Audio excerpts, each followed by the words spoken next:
สินี้ออกมาไว้บ่เฮ็ดสิได้มัดอีกแล้วนี่เบิ่งผลแต่ละอันนี่ได้มัดได้หมดสินี้เอามาไว้คืนเอาไว้คืนไว้อัดเ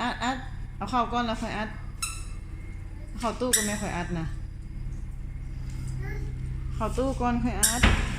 นี่พวกนี้นี่เก็บเข้าตู้คืนไหมไว้นี่ยุ้นเสียงยุ้น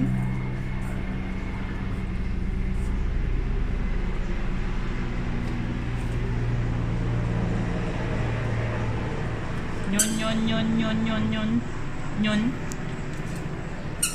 เอาไปใส่หั่นยุนเห็นอยู่ว่าล่ะโอ้เห็นอยู่ไปละ เอาไว้ให้มันมีคืนไหมโอ้ยเอาไปทีนี้จะไปใส่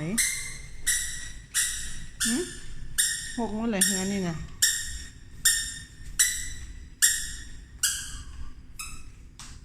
หกมืดเบิ่งดูปีศาจอย่างนี้กระตาตังกองนมอย่างอีกโอ้พี่นะ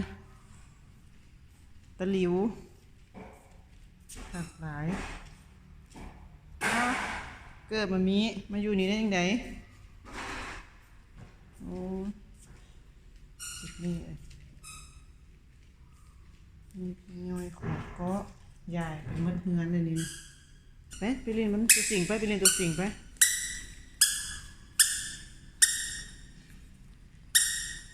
เรียนตัวสิ่งเห็นไหม